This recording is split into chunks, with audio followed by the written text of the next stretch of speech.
Telangana Deccan news में आप तमाम का खैर मकदम में बढ़ते हैं खबर की जानिब। सिकंदराबाद व त्राफ वकनाफ जैसे इलाकाजात बेगमपेट बोइनपल्ली चिलकलगुड़ा अड्डा गुड्डा में आज भारी बारिश देखी गई और उसके साथ साथ ओले भी बरसे हुए लोगों ने देखा। बताया गया कि आज भारी बारिश के नतीजे में राहगीरों को काफ़ी तकलीफ का सामना करना पड़ा।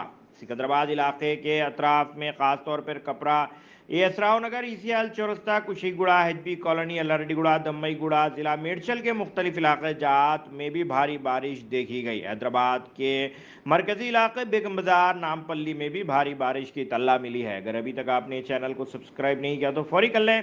आलमी मुल्की रियासती मुकामी खबरों के लिए देखते रहिए आपका अपना चैनल तेलंगाना दक्कन न्यूज़।